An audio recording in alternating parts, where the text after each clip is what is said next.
Sekarang iklan, dia dah terdengar dah. Setan bisik kat telinga dia. Iklan nanti solat lah. Tunggu iklan dia kata. Sekali iklan, berlari masuk dalam bilik air, ambil wuduk, kelang kabut. Allahu Akbar, bismillahirrahmanirrahim. Alhamdulillah. Setan bisik. Macam dah habis iklan tu. Langsung sembahyang maghrib 1 rakaat. Tu belum cerita memang setan ni macam tu. Kan Nabi sebut, syaitan dan iblis mungkin berputus asa untuk menyesatkan kamu dalam perkara-perkara besar. Namun mereka tidak pernah berputus asa untuk menyesatkan kamu dalam perkara-perkara kecil. Dalam khutbah terakhir Nabi. Dia kacau kita. Allahu Akbar, Allahu Akbar. Waktu maghrib tu kan, kita pun nak stop motor. Ui, lambat dah ni. Setan bisik, relax Yang penting kau pergi. Orang lain tu tak pergi pula. Tak ya pula. Relax. Lepas tu dia terdengar orang tu azan. Hui, dah masuk rakaat pertama dah. Hui, kena cepat ni. Setan bisik lagi. Tak apa. Yang penting kau pergi. Lambat-lambat pun kau pergi. Jadi orang tahu usaha kau tu. Orang lain tu langsung tak pergi. Betul juga. Sampai di masjid, orang dah habis sembahyang. Aduh, kau dah habis sembahyang. Tak apa, kata setan. Kau salam je dengan semua orang. Dia bukan perasan pun kau tak sembahyang tadi. Assalamualaikum warahmatullahi wabarakatuh. Alhamdulillahillazi arsala rasulahu bil huda wa dinil haqqi liyuzhirahu ala dini kulli walau karihal kafirun walau karihal musyrikun walau karihal muslimun. Subhanaka la ilma lana illa ma 'allamtana innaka antal alimul hakim. Rabbi shrah li sadri wa yassir li amri wahlul 'uqdatam min lisani yafqahu qawli. Alhamdulillah, syukur kepada Allah Subhanahu wa taala, segala puji bagi Allah Tuhan sekalian alam. Salawat dan salam ke atas junjungan besar Nabi Muhammad sallallahu alaihi wasallam. Masih banyak diucapkan kepada al-fadil Tuan Pengurusi acara yang berhormat Tuan Hasanuddin. Begitu juga Tuan Pengurusi Masjid, Tuan Imam, barisan Jawatankuasa Hulu Balang penggerak aktiviti masjid. Seterusnya tuan-tuan dan puan-puan yang dirahmati Allah sekalian. Alhamdulillah, syukur sangat-sangat malam ni dapat kita bersama-sama dalam majlis ilmu. Ramai malam ni, melempah sampai keluar. Kalau kira-kira ni tak kurang 10,000 ni. Jadi macam itulah meriahnya ceramah pada malam ni. Sekarang ni tengah disiarkan secara live, jadi orang luar pun terkejut. Kampung Sanggang seberang ni sampai 10,000. Semua yang lalu lalang kat luar yang tak masuk tu pun saya kira sekali lah. Ramai yang datang. Cuma yang tak datang lagi ramai lah kan. Jadi apapun malam ni kita bercerita tentang azam. Tahun baru, semangat baru, azam baru kan. Memang setiap tahun kalau masuk je tahun baru kita mulalah. Dan mungkin bercerita tentang azam, bercerita tentang hasratnya, apa yang kita nak capai pada tahun baru. Kan? Macam-macam azam. Antaranya nak menurunkan berat badan yang mana takkan berlaku di Temeloh ni. Dengan tahap makan yang sadap-sadap memang takkan ada lah turun berat badan tuan-tuan. Saya apa yang saya tak makan sini, semua saya makan. Daripada pagi sarapan dah dapat ikan kerai. Macam mana tu? Dari malam ni kalau setakat ayam tak payahlah tuan-tuan. Macam tu punya special tepi sungai lah. Ayam tak payah kat Seremban. Banyak ayam. Kan? Kurang-kurang patin muncung. Saja tuan-tuan. Sebab penceramah ni biasa kalau dia cakap dia dapat. Terus saja je lah kan. Mudah-mudahan. Ada yang juga yang nak berjaya dalam peperiksaan, ada yang nak dapat kerja lebih baik, ada yang nak naik pangkat, ada yang nak bertukar kerjaya, ada juga yang nak menjadi pekerja yang terbaik, ada yang nak menjadi dalam segi dia nak datang masjid, ada yang asal nak menunaikan haji, macam-macam. Ada target-target yang diletakkan, yang mana kalau kita tengok azamnya yang paling penting sekali, jangan kita letakkan satu target yang paling bahaya sekali. Nak kaya. Tu. Jangan nak kerja kaya. Sebab apa? Sampai sudah tak kaya. Betul? Kalau kita kerja, jangan kerja kaya. Tapi kerjalah bahagia. Kerana satu hari nanti kita akan sedar Bukan semua perkara boleh dinilai dengan harganya. Dan kalaupun kita nak kerja kaya, kerjalah kaya hati. Seperti mana yang disebutkan dalam satu hadis dari Abu Hurairah radhiyallahu anhu dari Nabi SAW, baginda bersabda, bukanlah kekayaan itu kerana banyaknya harta, tetapi kekayaan itu adalah kaya hati. Apa maksud kaya hati itu? Iaitu hatinya selalu merasa cukup. Alhamdulillah aku ada suami, walaupun suami aku taklah setampan Fatah Amin, kan, cukuplah itu. Biar dia handsome dekat mata aku, sudahlah. Macam tu. Walaupun isteri aku taklah secantik mana, tutup lampu sama. Contoh kan.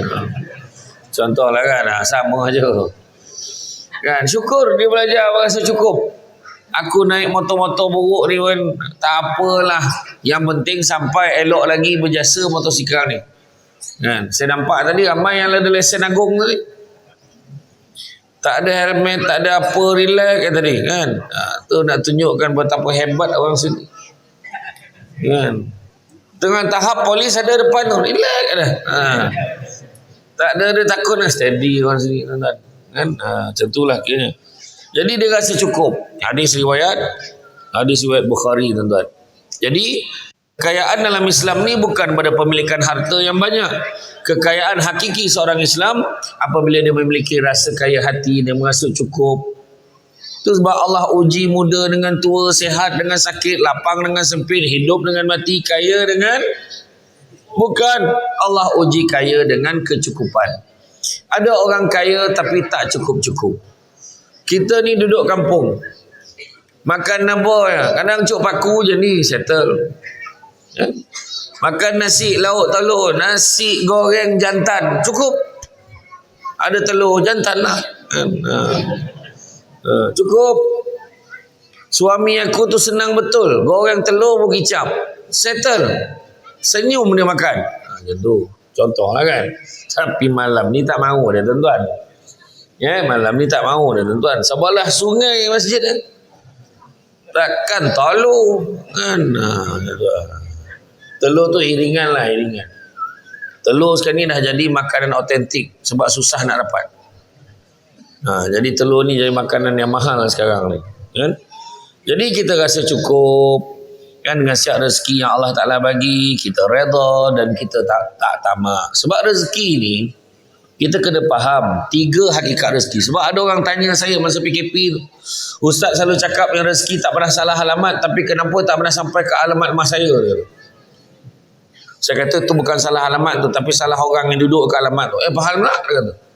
Sebab kita jangan ingat rezeki ni sama macam yang kita nak. Malam ni dapat tengok Samsul debat depan-depan pun rezeki sebenarnya. Budak ni daripada tadi dia perhatikan cuping telinga sebelah kiri ni. Apa yang lain dengan Samsul debat? Macam tu lah dia kan. Macam tu lah. Ada orang tu dapat tadi atas bawah tengok sebenarnya. Itulah hayat dia. Tapi saya maafkan lah tadi. Orang yang gumpat-gumpat saya tadi saya maafkan. Tingginya tadi kan. Saya maafkan. Macam OKU kau layan aku, tak apa. Macam tu lah. Jadi, mana kata kita ni merasa cukup dan merasa memadai dengan apa yang Tuhan bagi. Dalam bulan Ramadan kan kita diajar. Kita diajar tentang latihan takwa. Kan? Apa dia? Salah satunya adalah qanaah. Berpada dengan yang sedikit. Mana yang ada cukuplah. Rumah kita tak besar mana, rumah orang besar. Buat apa rumah besar-besar kalau orang pun tak ada? Macam itulah kiranya. Rumah makin besar, orang makin tak ada. Bergaung rumah. Abang. Suaminya, apa? Makan. Tak dengar. Pekak ke? Susah dah. Tak payah. Memadai rumah yang kita diberikan, yang kita dapat banner ni dengan hasil titik peluh kita, memadai, syukur ada rumah. Orang tu rumah pun tak ada. Nampak tak? Pergilah kat tengah-tengah bandar tu, berapa ramai tidur kat bus stop. Berapa ramai tidur bawah jambatan kat sungai tu. Berapa ramai? Kita ada rumah memadai. Ya. Rumah makin besar, orang makin tak ada. Bukan orang makin ramai. Anak dah besar-besar, seorang-seorang pergi KL, pergi Kuantan, semua cari kerja. Anak tu baru tingkatan 1 dah masuk asrama. Yang tinggal kita, rumah besar-besar apa? Contohlah kan. Tetap nak rumah besar juga. Nak rumah 3 tingkat. Sudah bila dah berusia 50-60 tahun, dah mula ada penyakit go out. Gaut-gaut. Dah mula sakit lutut, sakit tumit. Dah mula kenapalah aku duduk rumah bertangga ni. Lupa lah dia. Dulu dia yang minta. Macam tu lah tuan-tuan. Berapa ramai orang kaya yang memiliki harta tapi hati dia masih rasa tak cukup. Dia masih terus mencari apa yang belum diraih. Tuan-tuan tengok manusia yang paling kaya. Bill Gates ke, Ronald Trump ke. Sampai hari ni balik rumah pun lewat malam. Pukul 12, 2 pagi tak balik lagi. Sebab cari duit. Apa lagi dia nak? Harta berbilion-bilion, satu dunia dia ada aset. Tapi tetap dia mencari. Itu sebabnya kita kena cari kekayaan hati. Imam An-Nawawi berkata, kaya yang terpuji adalah kaya hati. Hati yang selalu merasa puas dan tidak tamak dalam mencari kemewahan dunia. Kaya yang terpuji bukanlah dengan banyaknya harta dan terus-menerus ingin menambah dan terus menambah.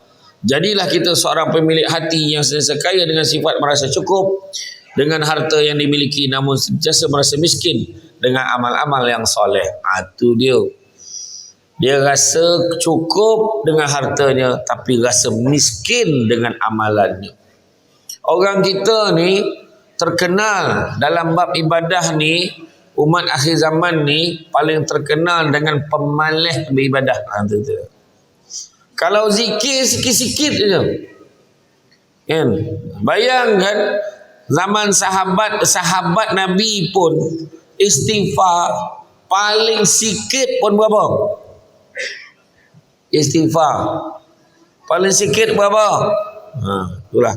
Jangan risau, pencamah kalau tanya dia jawab balik, jangan risau. Selalu macam tu lah. Saya pernah tanya dulu masa saya camah dekat satu masjid di Kuala Pilah.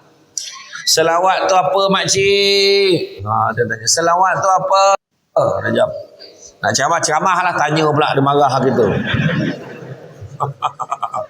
Kan?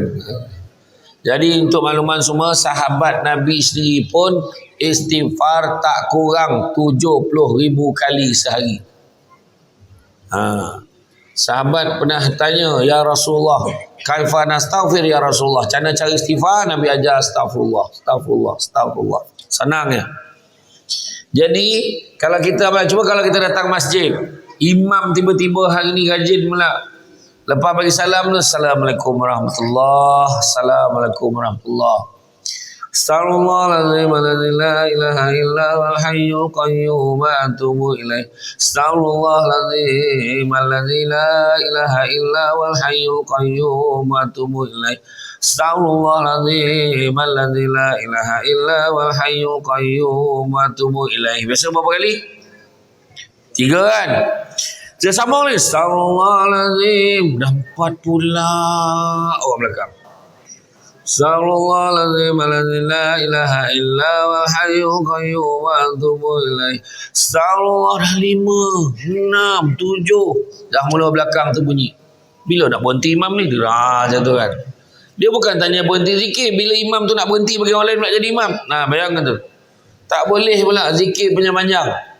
Tu sebabnya kalau tuan-tuan yang ada saudara mara di Negeri Sembilan, di Seremban khususnya, siapa yang selalu pergi kenduri lah di Seremban, dia akan tahulah betapa panjangnya tahlil di Seremban.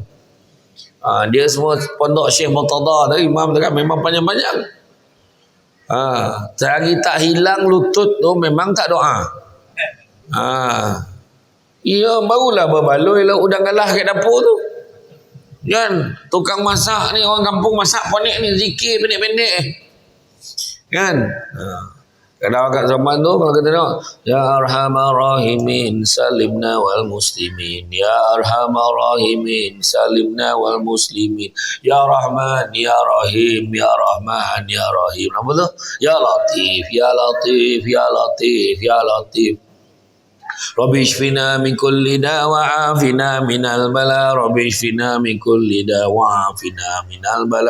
Dah banyak tu hujung tu baru a'udzu zikri fa'lamu annahu la ilaha illallah.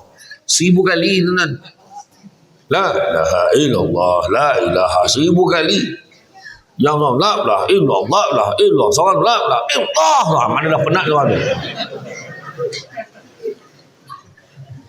Betul, tu sebabnya jangan dengar cakap orang yang lahir salah bulan ni.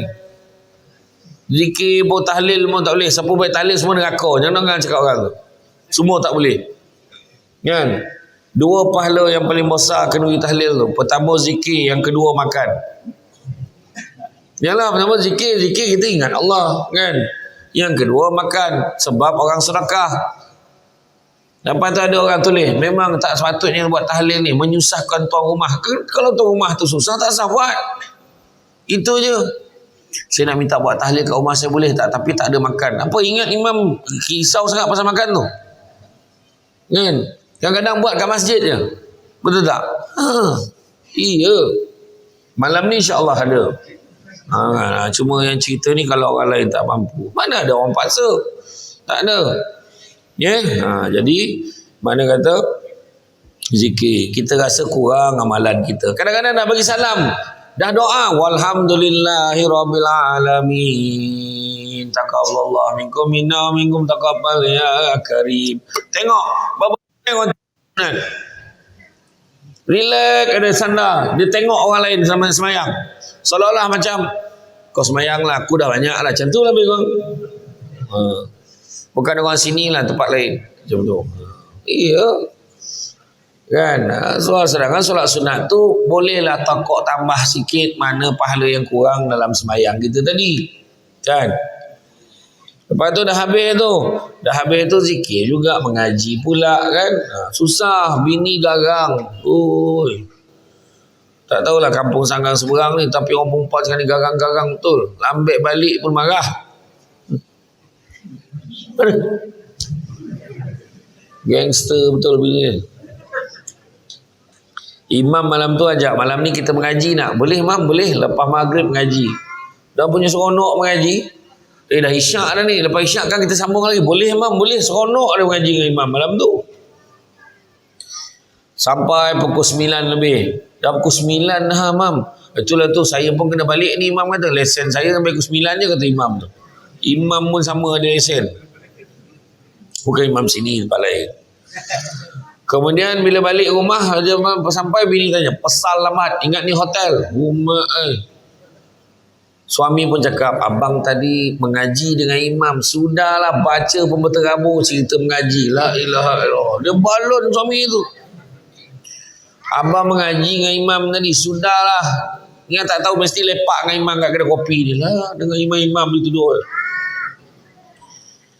Tak boleh tahan. Itu yang besok tu pergi ke masjid, jumpa imam. Imam tanya, malam ni nak ngaji lagi tak? Oh, tak dapat mam. Malam tadi teruk mam, kena sound. Oh iya ke? Yelah. Lepas maghrib bagi salam. Assalamualaikum warahmatullahi wabarakatuh. Assalamualaikum warahmatullahi wabarakatuh. Balik. Sampai rumah bini tanya, awal balik ini tak semayang ke? Tak semayang kata. Orang lelaki ingat, naik motosikal, kalau balik rumah, kalau bini tanya, awal hari ni bang, start motor keluar balik. Ke mana tu bang? Awal lagi kita keluar. Respan ni mesti senyap, tak bunyi dia kan. Itulah dia tuan-tuan. Kemudian begitu juga kita jadilah seorang pemilik hati yang sentiasa kaya dengan sifat merasa cukup dengan harta. Dan begitu juga penekanan dalam soal ibadah dan juga penekanan dalam soal akhlak dan adab. Jaga. Ibadah, nak capai kesempurnaan ibadah ada 4. Kesempurnaan ibadah ada 4 perkara. Pertama, mesti dengan ilmu, kena belajar. Tak tahu tanya, jangan main belasah je. Belajar, jumpa imam di ada satu tempat tu, dia jumpa dengan imam masjid tu, dia kata, "Mam, boleh tak ajar saya solat, Mam? Saya tak tahu solat." Dia pencen pangkat ketua pengarah di Putrajaya, balik kampung jumpa imam nak belajar solat. Bayangkan, pencen berbelah ribu, tapi dengan pangkat tinggi je tu, tidak menjamin dia tahu. Bila dia balik, dia kata dengan imam, dia kata dia nak belajar solat. Dia menangis cakap dengan imam. Imam kata boleh, imam kata tak ada masalah. Waktu siang ni ikut-ikut je dulu, malam antara maghrib dengan isyak saya akan ajar, dia kata. Ada orang cakap dah tua-tua pun nak belajar. Tuan-tuan dan puan sekalian, jangan-jangan dia dah tua-tua pun nak belajar itu, jangan-jangan solat dia jauh lebih baik daripada kita yang perasan baik. Macam-macam cara kita tengok orang sembahyang. Itu sebab kena dengan ilmu. Kita tak ada ilmu tapi nak duduk belakang imam. Sekali imam terlupa dengan kita mengagau-ngagau, tak tahu macam mana nak tolong. Tabarakalladzi biyadihil mulku wa huwa ala kulli syai' kulli. Yang belakang lah macam mana? Keras dah. Sudah, siapa suka ambil panjang-panjang. Dah tahu kan, dah tahu tak ada ilmu duduk belakang imam. Bukan calang-calang boleh duduk belakang imam ni. Yang seorang tolak sini, tolonglah. Kan? Iya, tak ada ilmu macam tu. Tiba-tiba imam didatangi angin yang tidak diundang. Imam terkentut misalnya. Bila imam ke tepi ke belakang, kosong tempat depan tu, apa patut buat? Yang belakang kena ke depan ganti. Ini dia tak ada ilmu, dia pusing. Batal lagi, kentut. Apa kegila macam tu? Sebab apa? Ilmu tak ada. Itu yang pergi sembahyang jenazah, dia rukuk tu. Allahu Akbar, rukuk kawan. Kan? Itulah dia. Itu sebab pentingnya ilmu. Tak tahu tanya. Pertama, mesti dengan ilmu. Kedua, ikhlas. Ibadah ni ikhlas. Kenapa kau semayang hari ni? Sebab YB Hasanuddin datang, takkan aku tak pergi, dia kata. Kang dia tak nampak muka aku kan? Waktu pilihan raya tu dah ada. Takkan time ni aku tak ada, tak boleh jadi ni. Datang kawan tu. Contohlah, bukan orang sini, tempat lain. Ya tuan-tuan. Ada satu YB ni saya. Oh yang ni YB. Saya tidak ditunjuk-tunjukkan. Kan? Jadi makna kata, kadang-kadang ada orang, kenapa kau semayang lah ni? Kadang-kadang orang yang dah lama tak datang masjid, tiba-tiba datang masjid. Apa cer? Apa sebab? Nak kenduri. Tiba-tiba datang sebab nak kenduri. Dia pandai tau, dia datang seminggu sebelum. Dia nak mengajak tu 3 hari sebelum, tapi seminggu dah sampai dulu. Dia bermula dengan sudut belakang dah. Malam kedua dah tengah. Malam ketiga saf pertama, supaya salam tu cepat jumpa imam. Itu okey tu. Ada tu imam pun tak kenal. Imam mana? Imam. Yang dia tanya imam mana? Macam mana tak bengkak imam tu? Imam pun cakap, ni lah imam ni. Minta maaf lah ustaz, tak perasan.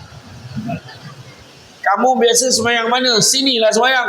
Habis takkan kamu tak perasan imam? Dah imam pandang depan, dia salahkan imam pandang depan. Gila betul. Dah memang imam pandang depan. Macam mana? Macam tu lah tuan-tuan. Kan? Ikhlas. Yang ketiga, mesti ada perubahan pada tindak tanduk dan perangai. Barulah dapat dikatakan ibadah tu sempurna. Perangai jadi lagi baik. Ini semayang nombor ekor jalan juga. Anak kau berapa orang dah? 3. Kau belum ada rezeki. Kau baru 4. Engkau 5. 3045. Dia tembak-tembak kena pula tu. Yang paling kurang asam tu bila dah menang, dia belanja JK Masjid. Wah, asam betul. Sendawa JK Masjid makan. Hai, asal tiba-tiba nak belanja ni. Hari lahir saya. Setiap bulan betul hari lahir dia. Kadang kan? Tu yang ketiga. Mesti ada perubahan. Ni semayang mengumpat macam tu juga. Ada je benda nak cakap pasal orang. Dan yang keempatnya, mestilah dimulakan dengan niat. Oh, malam ni hujan lebat betul. Sejuk malam ni.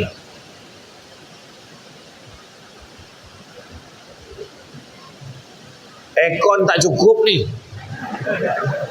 1, 2, 3, 4, 5, 6, 7, 8. Bila ramai dia rasa tak cukup. Kan? Saja je baby, saja je.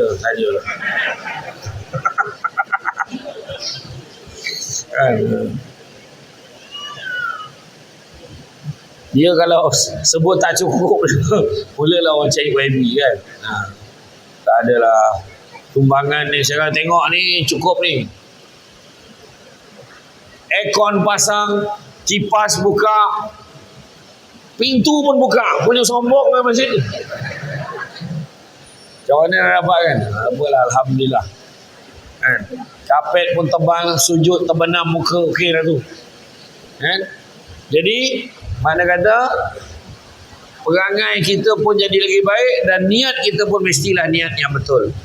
Okey. Maka, bila kita nak menetapkan satu matlamat, maka kita mestilah jelas dengan apa yang kita nak buat. Contoh, dulu tahun lepas aku tak semayang, aku nak semayang tahun ni. Aku nak semayang. Semayang. Dulu semayang tapi semayang sorang-sorang. Sekarang nak semayang berjemaah. Sekarang kalau dulu semayang berjemaah tapi lepas semayang tu balik. Lepas ni semayang jemaah terus niat zikir dan doa. Nampak? Contoh kita buat yang tu lah. Dulu tak sedekah, sekarang nak sedekah. Nampak? Dulu tak datang majlis ilmu, sekarang datang majlis ilmu. Seronok datang majlis ilmu. Betul tak? Datang majlis ilmu ni Nabi sebut barang siapa yang mengikuti jalan-jalan ke majlis ilmu, maka Allah akan anugerahkan kepadanya jalan-jalan ke syurga. Amin. Jangan lupa hashtag pergi syurga balik hari. Datang. Jangan pilih penceramah. Ini semua ada pahala ni. Siapa yang fokus, lain pahala dia. Siapa yang kejap tengok, kejap lelap. Kejap tengok, kejap lelap. Tu pun pahala dia lain. Sebab sambil-sambil dia dengar, dia zikir. Dia bukan tidur, zikir tu. Yang ketiga tu, sepanjang ceramah dia zikir. Dekat rumah payah nak tidur. Dekat rumah ada aircon bantal peluk, tak boleh tidur. Dalam ceramah, tegak-tegak boleh tidur. Punya hebat dengan dia ada satu doa untuk hilang ngantuk. Pernah tak ustazah hanya kuliah duha muslimah macam mana doa kalau bercakap kat depan hilang ngantuk orang belakang? Pernah dengar? Pernah tak ustazah hajar sebelum ni? Tak pernah lah. Takkan tak tahu. Orang lelaki lama tahu tak? Ada ustaz ajar hilang doa hilang ngantuk? Tak ada. Tak ada. Dia doa dia senang je. Kalau baca doa tu insya-Allah mata yang ngantuk akan jadi segar. Doa dia senang je. Bismillahirrahmanirrahim. Wabil lahil taufik wal hidayah. Wassalamualaikum warahmatullahi wabarakatuh. Insya-Allah hilang ngantuk. Tu makna ceramah dah habis. Wabillahi taufik, tegak dah habis weh, dah habis. Tegak, segar. Saya belum baca lagi, baru ajar baru. Siap rekod dia tu takut terhilang kan tu. Bergurau, jangan marah Bismillah. Kan? Betul tak? Pahala macam-macam. Dengar duduk majlis ilmu. Jangan cemburu dengan orang. Pahala beza-beza. Mana sama orang yang duduk tengah dengan orang sandar kat dinding? Mana sama? Ni contoh. Jangan beralih pula, ni contoh. Kan kita pun untunglah dia kat dinding dia kata. Aku ni tengah nak berdiri anda tak boleh. Tak pahala masing okey. Jadi mana kata datang majlis ilmu. Kalau dulu kita tak keluar zakat, keluar zakat. Dulu aku kurang sedekah, nak sedekah. Sebab apa? Sebab Nabi sebut bala dan musibah tak pernah mendahului sedekah. Tu buat kena rajin bagi sedekah. Nampak tak? Contoh, cubalah ambil satu usaha contohnya. Bila dengar je Samsul Debat nak datang masjid Sanggang Seberang, cuba tanya, Mam, Samsul Debat dia suka makan apa? Tak ada siapa yang tanya. Jadi ada kemungkinan dia ikut selera tuan pengurusi. Kan? Tanyalah Samsul Debat dia suka yang simple-simple. Saya dapat rasa lah ikan lais pun ada malam ni. Yang kecil-kecil tu kan, yang goreng-garing tu ada. Mak kata.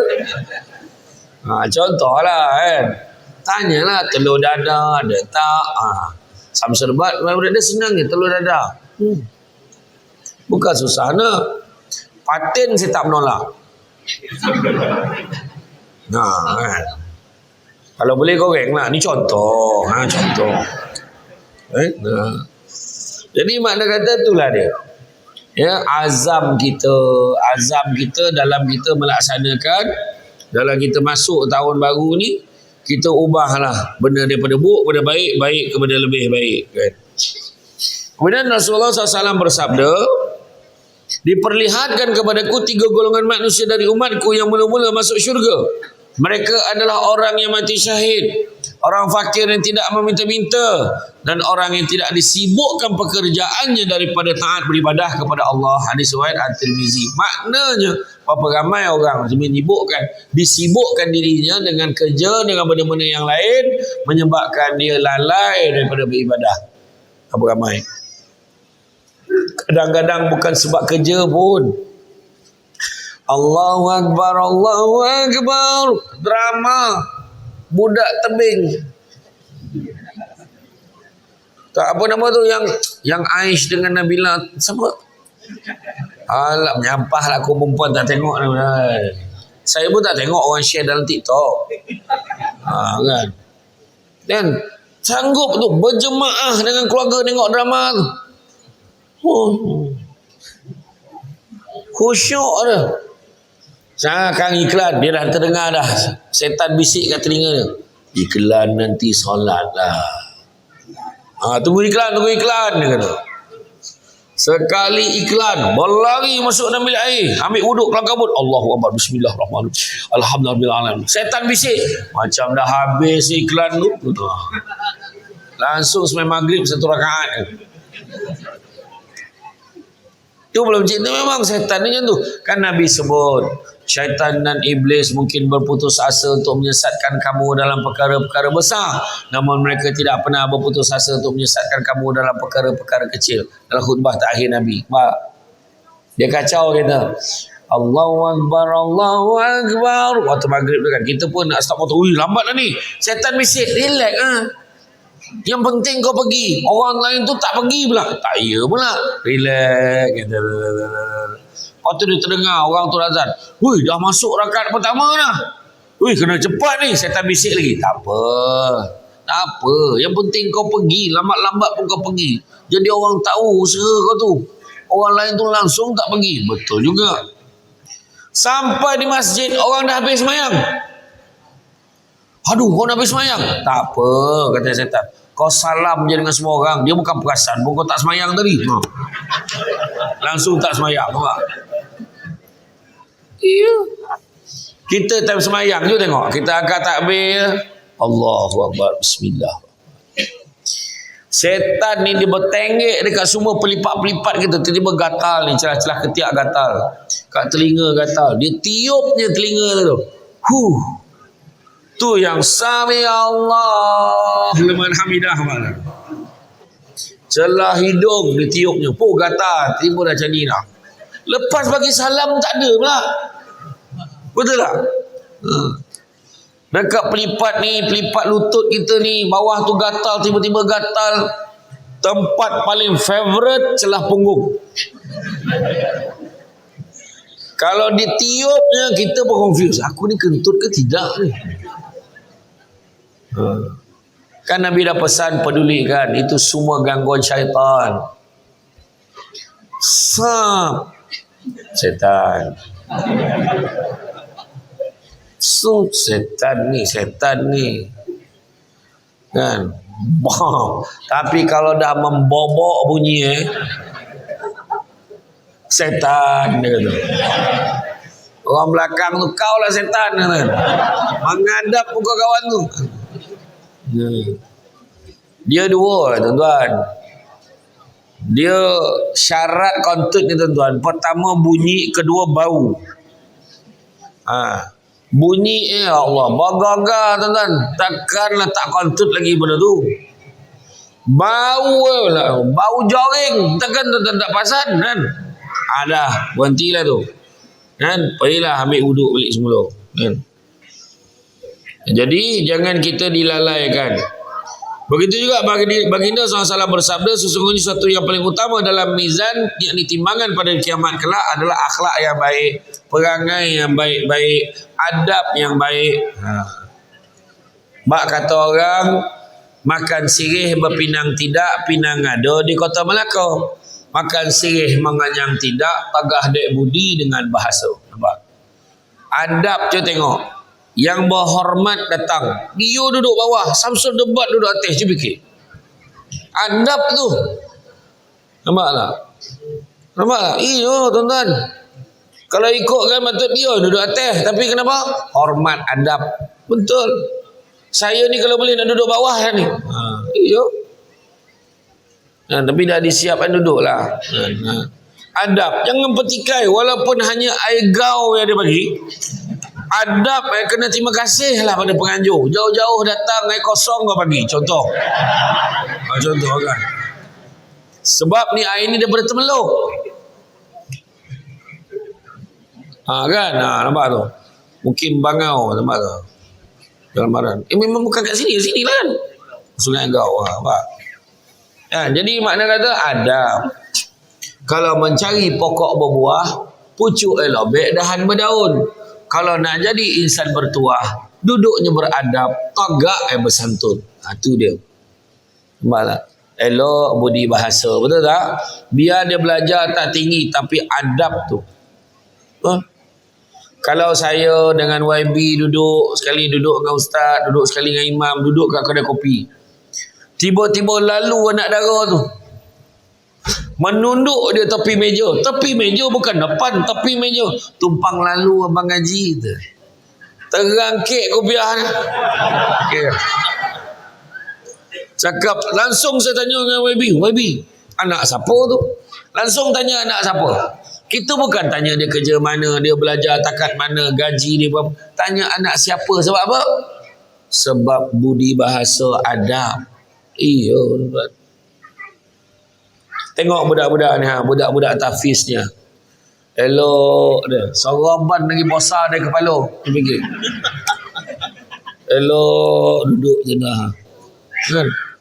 Daripada tadi tak bangun-bangun tu. Elok duduk. Orang tua-tua ni kejap bangun, kejap keluar, kejap masuk. Dia duduk je. Sebab apa dia duduk tu? Sebab apa duduk? Tak, sebab ustaz dia tak bagi keluar. Betul lah tu, sebab adab. Iya. Nampak tak? Kita tengok macam mana Abdul Rahman bin Qasim, anak murid paling senior kepada Imam Malik. Dia kata apa? Aku mengabdikan diri aku untuk belajar ilmu dengan Imam Malik selama 20 tahun. Tetapi 18 tahun dihabiskan untuk belajar adab sahaja. Nampak? Adab usaha. Kita dalam Malaysia hari ini kita sedang mengalami krisis adab yang sangat teruk. Kita harapkan di parlimen tak ada lagi dah isu macam dulu. Tojorit-jorit, tololong, tak apa kojo. Harap tak ada dah lah. Kan? Bayangkan dulu-dulu. Sekarang dah okey sikit nampak. Kan? Dulu, ya Allah. Menjorit-jorit. Nak azan dulu ke apa tak ketahui ya? Tahu ya. Iya, tuan-tuan. Jadi itu krisis apa? Krisis adab. Yang saya belajar masa saya masuk debat dulu, masa saya masuk pertandingan debat dulu. Bila lawan ni, kita pun bila orang nak mencelah, kita bangun. Yang berhormat. Dia kata, duduk dulu yang berhormat. Sebentar lagi saya akan ambil. Duduklah. Ini dengan angkat sambil bercakap ni, saya ni tak bla bla bla bla. Macam mana? Kan? Betul. Alhamdulillah. Tengok YB Hasanuddin, insyaAllah. Okay. Ni saya cakap ni, yang dulu-dulu. Ya. Betul tuan-tuan. Jiran sebelah rumah dah seminggu meninggal, baru tahu, dah bau busuk baru tahu jiran dia meninggal. Maknanya apa tu? Masalah adab juga, adab berjiran. Saya ni pun dulu pernah, dia tak tahu, dah berapa tahun baru tahu jiran dia Samsul debat. Dia siram pokok, aku pun berburak dengan dia kat taman perumahan sebelum saya pindah rumah sekarang lah. Dia pun berburak. Dalam borak tu dia tanya, bang, ada tak orang cakap muka abang sebiji macam penceramah dalam TV tu? Aku kata, siapa pula yang muka macam aku lagi? Agaknya tengok depan-depan lain kan. Saya pun cakap lah dengan dia, siapa? Samsul debat ke? Ya betul, dia cakap ni 9 tu kan? Betul lah tu. Dia. Hai, saya dia tak perasan. Saya pun cakap lah, bang, saya lah Samsul debat. Dia pun cakap, nak bergurau pun agak-agak lah. Dia tak percaya tu. Dia tak percaya kan. Saya pun malas lah nak betulkan kan. Tak apalah, biarlah. Tak ada apa benda tu. 2-3 hari lepas tu saya balik rumah nak buka pintu pagar tu, berlari dia salah, abang, minta maaf abang, saya memang tak perasan dia. Bini dia marah, abang buta ke tu lah Samsul debat, bini dia cakap kan. Dia tahu. Tak ada apa pun tuan-tuan, okey je. Saya 2 hari dah ni YB, orang hantar mesej tak berhenti. Saya kata bukan saya yang kahwin tu, Samsul lain.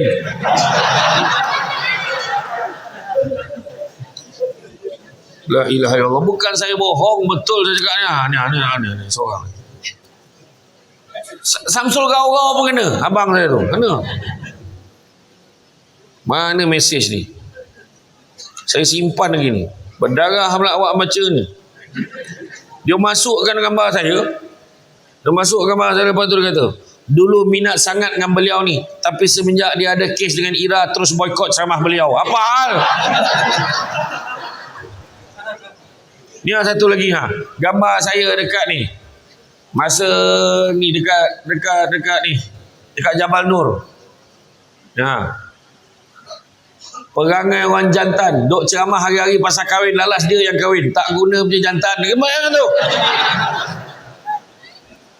Waduh, saya kata agak-agak lah, saya kata kan. Ni ada mesej ni tak berhenti-henti ni, ada mesej ni. Ada je kata. Kan, kejam, sol dia kata, sol dia patah dia. Kan, saya pun cakap yang kahwin tu Samsul Yusof, apalah Samsul buat yang kau babit kan, dia kata. Oh iya ke? Sorry Ustaz, salah info lah. Senang aja. Penat pula aku menjawab ni. Itulah dia zaman sekarang tuan-tuan kan. Kenalah sabar banyak-banyak kan. Orang tak kenal buat macam mana. Jadi akhlak yang baik, akhlak yang mulia. Itu sebab Imam Malik kata biar ilmu sikit tapi jangan tak ada adab. Itu sebab adab tu penting. Itu sebab orang tua dulu ingatlah.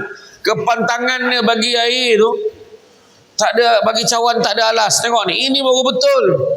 Cawan siap alas. Tak kira lah air apa dalam ni, tapi maknanya adab tu nampak siap dengan alas. Orang tu dulu saya ingat arwah atuk saya belah mak saya. Atuk Rais belah mak saya Jawa. Kepantangan dia tu. Kalau apa tu, balik dia kata macamlah miskin sangat. Memang miskin pun. Cuma maksud miskin itu miskin adab. Ingatlah tu, bagi dekat suami pun macam ni. Abang jemput minum bang. Barulah suami tu sabut. Makasih lah. Kosong aja. Oh, suami cakap macam tu, saya tak. Jadi bila minum tu bismillahirrahmanirrahim. Nampak adab itu kan? Betul. Gini bagi kau suami. Bang, minum bang. Kau ingat kelab malam apa? Betul ni, cakap betul. Lagi satu lagi. Pinggan mahal-mahal masuk dalam almari. Apa pasal? Kau bagi mangkuk melamin aku bagi. Mangkuk melamin ni boleh merangsang sel kanser tahu. Jangan pakai. Nak pula kita dia paling paling giat dia punya merangsang sel kanser tu. Kalau guna mangkuk melamin masuk dalam microwave, kita panaskan lagi kuat dia. Ya, tu sebab orang lelaki ramai mati dulu. Tak adalah. Tapi memang menurut kajian di Malaysia orang lelaki mati dulu. Orang perempuan buat baik dengan suami. Tahu? Saya ceramah dekat pusat aktiviti warga emas di Jempol. Saya masuk dalam dewan tu tengok semua perempuan pula. Saya kata lelaki tak ada ke? Menyaut makcik tu. Yang lelaki habis mati dah. Aku punya tergelak lah. Berair mata saya tergelak. 5 minit berhenti ceramah saya tergelak tu. Menyaut terus makcik tu. Memang ya lelaki mati dulu. Tu sebab orang perempuan buat baik dengan suami. Jangan kita kerah-kerah dengan suami. Suami ni bila-bila boleh pergi. Apa dia nak tu setuju je. Tengok mengeleng kan tu. Benda-benda baik lah kita setuju ya. Apa mengeleng-mengeleng? Orang perempuan ni nak masuk syurga senang. Cerita. Jaga solat. Jaga puasa. Jaga maruah diri, maruah suami. Taat perintah suami. Jaga 4-4 ni kata Nabi, masuklah ke dalam syurga. Mengikut mana-mana pintu, mengikut pilihan hati kamu. Takkan tak nak masuk syurga? Rupanya nombor 1 senang, nombor 2 senang. Jaga maruah diri. Pakai elok-elok. Jangan pakai pakaian yang menyebabkan orang lain terganggu melihatnya. Kalau kat rumah untuk suami tak apa. Ni kat luar pakai ketat-ketat. Jaga maruah. Dia bantai. Tahulah musim panas, kejap panas, kejap sejuk. Dia bantainya berkemban sidai kain. Macam ni zap lu selit tu. Tata serap. Tata serap. Lalulah imam. Bukan imam sini. Tempat lain. Lalu imam tata dia tegur pula. Assalamualaikum imam. Cek ni imam dah tak semua jalan dah. Ya jaga. Kenapa mam? Itulah tadi bini sesiapa tadi. Aduh berkemban pula dia. Nampak? Iya hati-hati. Satu lagi jaga maruah suami. Kalau orang kutuk suami kita, jangan kita tambah lagi. Aku tengok suami kau tu macam tak kerja je. Ada je kat rumah. Ya ke dia tak bekerja? Tak adalah. Dia kerja kak. Cuma dia banyak buat kerja part time. Cuma kak banyakkanlah doa sama-sama dan mudah-mudahan dapat suami saya tu kerja tetap. Jaga maruah suami. Ini aku tengok laki kau macam tak kerja, ada je kat rumah. Memang menyusahkan orang tu, mati lagi baik. Faham? Jangan macam tu.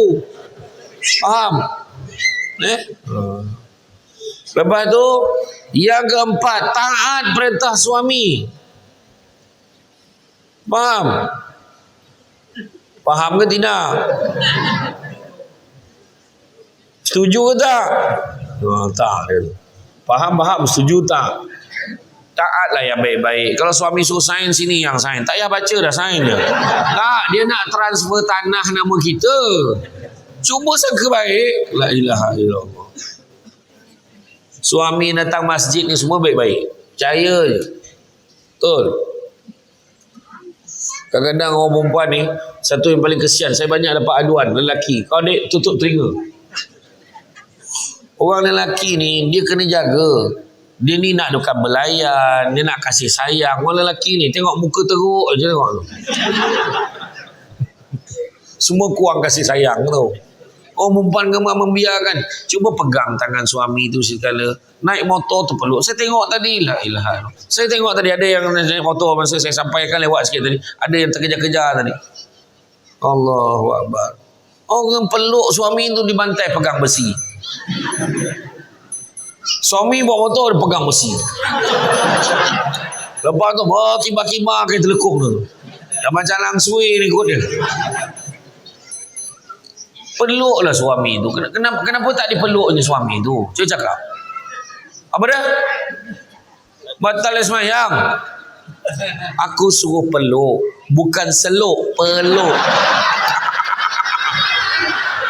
Peluk tau.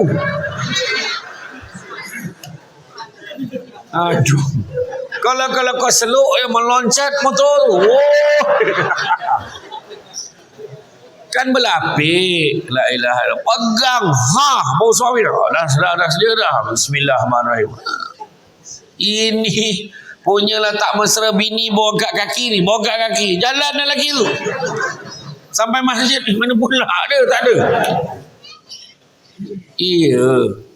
Nampak tak? Tu saya kata. Suami ni dia nakkan melayan. Kadang-kadang saya banyak dapat aduan lelaki suami isteri ni dalam bilik isu dia. Macam minta sedekah.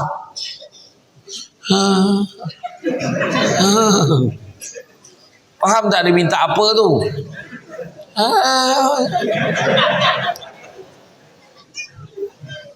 Betul. Kadang pun, hei, nampak tu. Sial. Kan Nabi pesan, layanlah suami kamu walau di belakang unta sekalipun. Faham tak? Jangan sesaja kau cari unta. Ni maksudnya layan suami tu. Kadang-kadang duduk dekat suami tu, duduk tepi suami tu, picit tangan dia. Abang okey hari ni? Tu. Barulah kau tak minta apa dia bagi. Ada barang-barang dapur lagi nak beli. Apa mesin basuh tu tak nak tukar, kan baru beli minggu lepas, takkan nak tukar lagi. Tak apalah kalau banyak boleh buat dobi terus kata. Iya kita ni kadang banyak.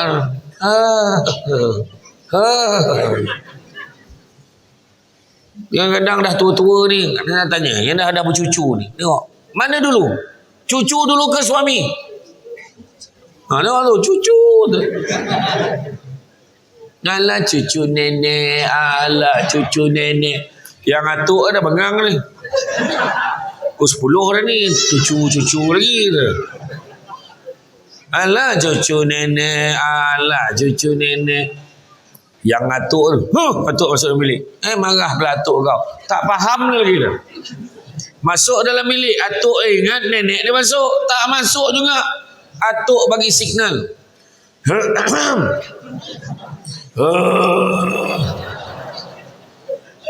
Alah cucu nenek dia tengah mengigau atuk kau. Tak faham lagi.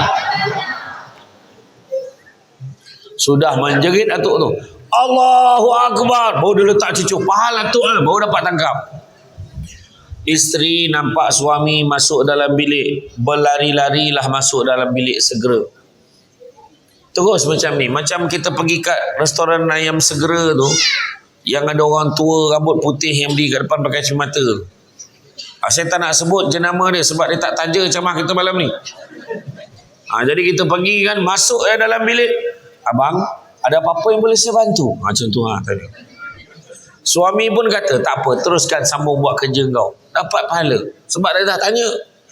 Bang, ada apa-apa boleh saya bantu? Ada, kau baring sekarang. Sebab suami nak ukur panjang kita berapa. Dah lama tak ukur, dia kata. Yang faham-faham, tak faham sudah. Betul tak? Ataupun janganlah cakap tu terang. Dalam bab tu komunikasi penting. Sayang, abang ada benda nak bincang lah kat dalam bilik. Boleh kita bincang? Bagi saya 10 minit. Nampak macam tu lah. Ataupun pakai kod rahsia. Pakai kod MOS. Sayang, ya.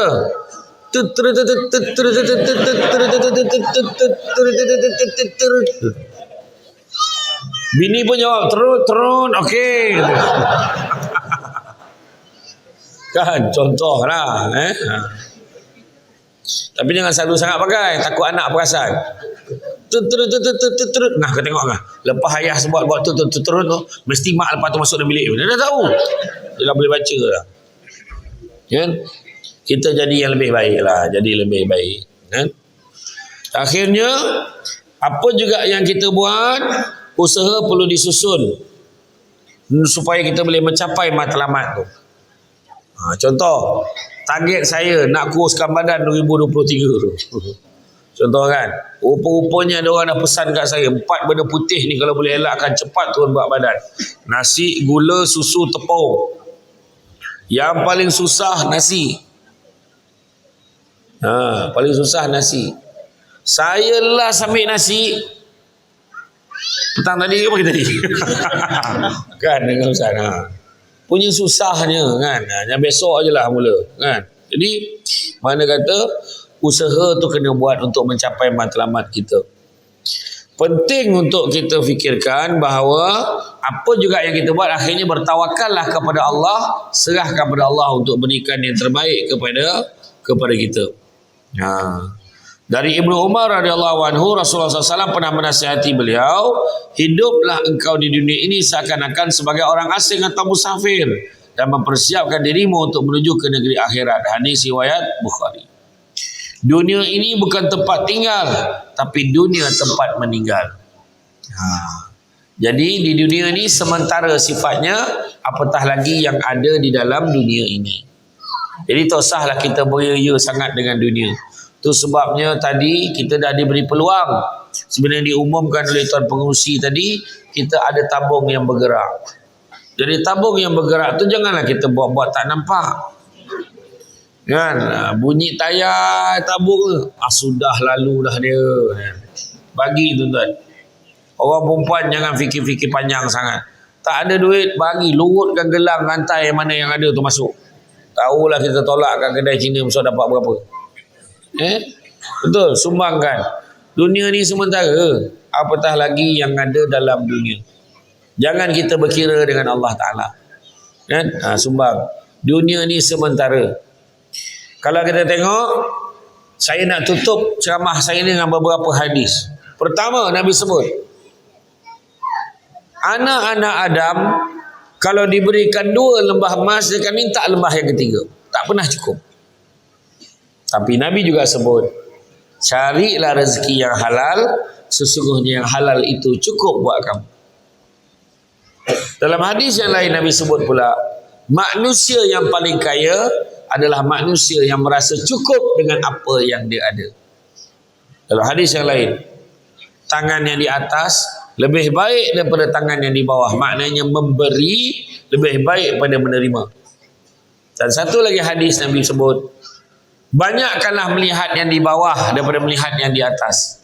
Maksudnya tengok orang yang lebih susah daripada kita, nescaya kita akan lebih bersyukur dengan apa yang kita ada.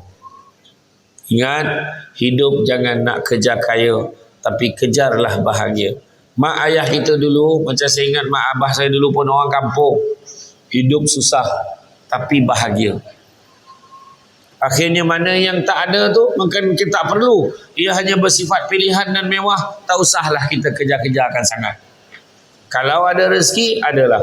Itu sebabnya dalam surah Asy-Syura ayat yang ke-20 Allah bagi tahu, barang siapa yang mengejar keberuntungan akhirat, nescaya kami akan tambahkan keberuntungannya itu. Maknanya dunia pun dapat. Namun barang siapa yang mengejar keberuntungan dunia, nescaya kami akan berikan sebahagian saja daripada keuntungan dunia itu, dan takkan ada satu bahagian pun untuknya di akhirat kelak. Mana nak? Kejar akhirat, dunia dapat. Kejar dunia, dapat sikit, tapi akhirat langsung tak dapat apa-apa. Maka kejarlah akhirat. Tuan-tuan dan puan-puan rahmati Allah sekalian, rasanya cukuplah sekadar itu. Apapun azam yang diletakkan untuk tahun baru, Nabi dah ajar kita. Nabi kata tidak ada lagi penghijrahan selepas Fathu Makkah. Yang ada cuma niat dan jihad. Niat tu susah sebenarnya, tetapi yang paling susah adalah perjuangan untuk melaksanakan apa yang kita niatkan. Itu sebenarnya. Ada orang dia boleh cakap, aku kalau ada duit besok, aku nak sumbang dalam tabung ni 1,000, dia kata. Tapi sampai masa bila dia ada duit 10,000 dalam tangan, belum tentu dia boleh bagi 1,000. Kalau dia tak ada kekuatan dalam diri dia. Kan? Bercakap sebelum dapat dengan bercakap sudah dapat lain, tuan-tuan. Lain. Ya, berazamlah kita tahun 2023 ini untuk melaksanakan apa yang kita niatkan. Mudah-mudahan dengan kita melaksanakan perkara-perkara yang baik, mudah-mudahan diterima oleh Allah SWT dan menjadi asbab untuk kita masuk ke dalam syurga Allah Subhanahu wa taala. Jadi itu saja daripada saya. Sepandai-pandai tupai melompat, akhirnya jatuh ke tanah jua. Walaupun perkongsian sudah tamat, mudah-mudahan meresap ke dalam jiwa. Budak-budak membawa galah nak menjolok buah berangan. Kalau ada silap dan salah dikata tidak, dicaci jangan.